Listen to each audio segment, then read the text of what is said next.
Good evening.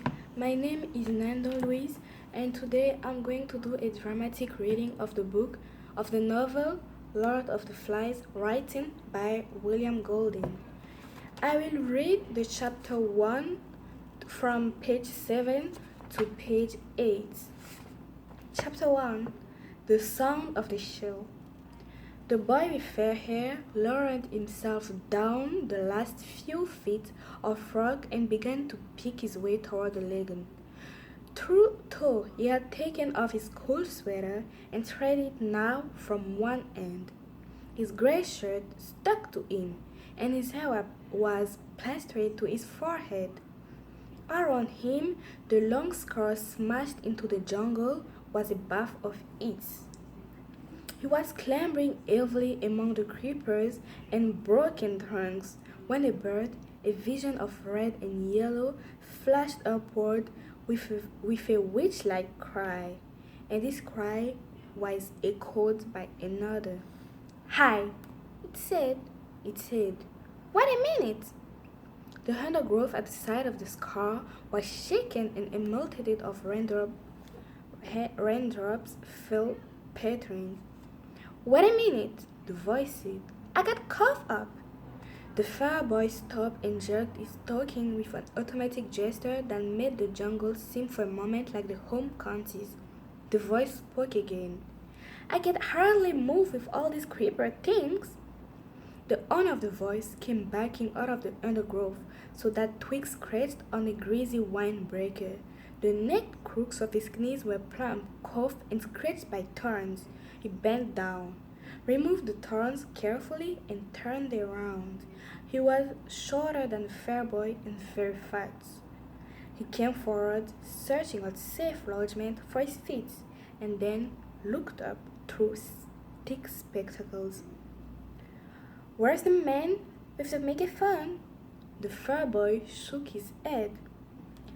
"This is on Iceland. At least, I think it's on Iceland. That's a reef out in the sea. Perhaps there aren't grown-ups anywhere." The fat boy looked startled.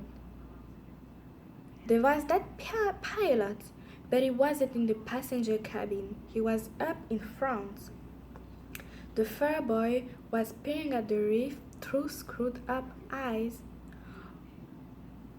"All them other kids," the fat boy went on.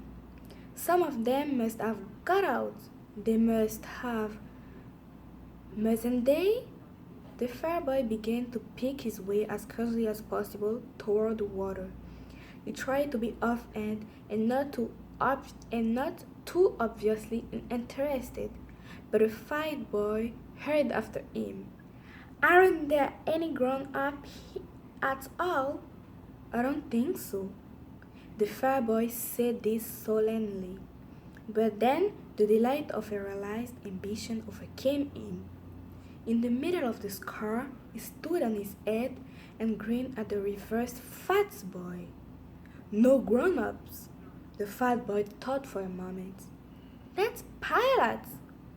The fair boy allowed his feet to calm down and sat on the steamy earth. "He must have flown off after he dropped us. He couldn't land here, not in a place with wheels. We was attacked. He'll be back all right." The fat boy shook his head. "When we was coming down, I looked through one of them windows. I saw the other part of the plane. There were flames coming out of it." He looked up, down the scar, and down the scar. "And this is what the cabin down." The fair boy reached out and touched the jagged hand of a trunk. For a moment he looked interested. "What happened to it?" he asked. Where is it got to now?" "That storm dragged it out to sea. It wasn't half dangerous with all them tree trunks falling. There must have been some kids stealing it." This is the end of my reading.